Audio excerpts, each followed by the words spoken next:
Welcome to the XFO Intelligence podcast. Today, we're diving into an idea that could fundamentally reshape how we understand progress, innovation, and intelligence itself. It's inspired by a new research report from XFO Intelligence founder Brendon Wong titled Cultivating the Garden of Minds. And it poses a really radical question. What if the future of intelligence isn't about building a bigger brain, but about learning the secrets of a brainless organism? So our story, it starts in the year 2000 with a humble slime mold. Yeah, a slime mold. Researchers placed this yellowish single-celled organism inside a maze with its favorite food, oat flakes, at two of the exits. And what happened next is, well, it's the key to everything we're discussing today. Within just a few hours, the slime mold hadn't just found the food, it had reconfigured its entire body to form a network representing the single most efficient, shortest possible path between the two food sources. No brain, no central nervous system, no leader giving orders, just a stunningly intelligent result. Now, this is a perfect demonstration of what the research report calls emergent intelligence. It's the phenomenon where complex, sophisticated behavior arises from the interactions of, simple individual parts. It's sort of the hidden architecture behind our world. It's in the neurons in your brain firing to create consciousness. It's in the way ants build a complex colony.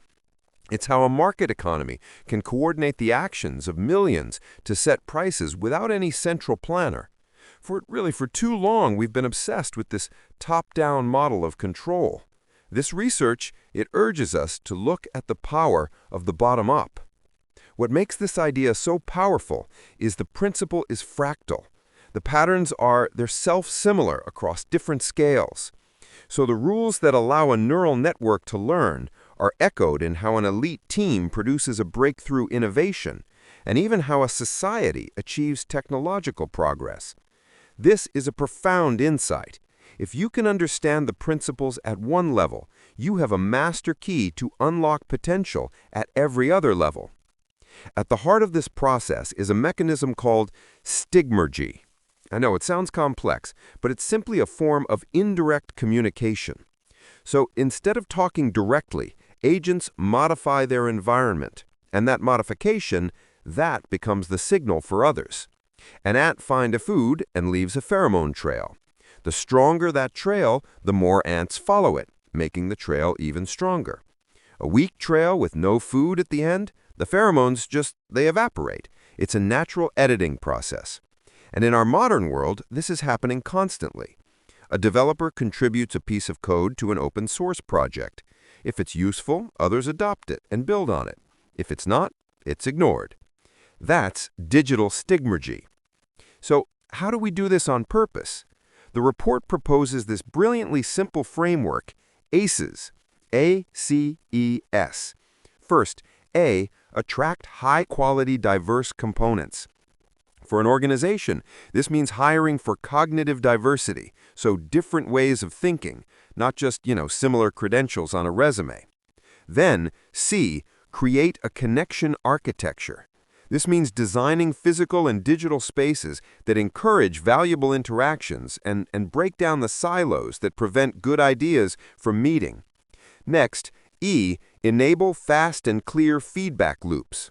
The system needs to know what's working. This means transparent metrics and systems that can rapidly shift resources towards successful initiatives. And finally, S, shape the environment. This is the art of the gardener. You prune the weeds, all the soul-crushing bureaucracy, the inefficient regulations, and you create intelligent incentives that make the path towards valuable goals feel like flowing downhill. So this all comes together in what Brendon calls the slime mold strategy, a direct blueprint for action. Phase 1, initialize the environment with clear high-value goals. That's the food in the maze. Phase 2, deploy scouts. You encourage wide-ranging exploration and experimentation. Phase 3, reinforce success. channeling attention, talent, and capital to the pheromone trails that are proving effective. And phase 4, which is perhaps the most difficult, prune inefficiency. You absolutely must have a process to let go of what isn't working, so those resources aren't just wasted. Now, let's connect this to the most defining topic of our time, artificial intelligence. The common narrative is this race to build a single, all-powerful, centralized AI. This report presents a profound alternative. What if the true role for humanity isn't to compete head-to-head with AI's computational power, but to become master gardeners of intelligence?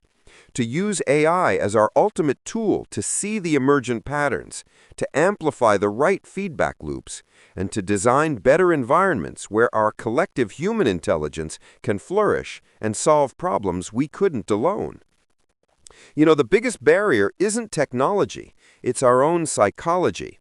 Leaders, and really all of us, we have a deep-seated desire for control. We want to be the architect with the perfect blueprint. The report argues that the most important leadership shift of the 21st century is moving from architect to gardener. A gardener doesn't command a rose to grow. A gardener cultivates the soil, provides water and sun, and prunes the dead branches. They create the conditions for life to emerge, often in ways more beautiful and resilient than they could have possibly designed. So this is an invitation to look at the systems in your own life, your team, your organization, even your own creative process, and just ask a simple question. Are you acting like an architect or a gardener?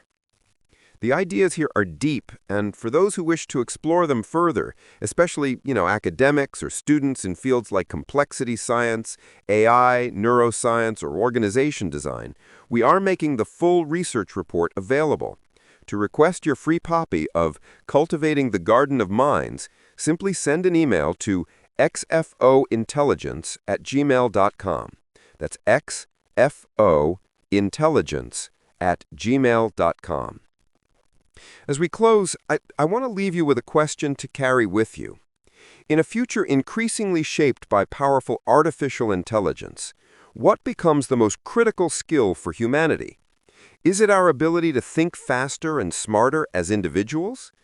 Or is it our ability to master the art of designing the gardens where a collective emergent genius can solve the problems we can't solve alone?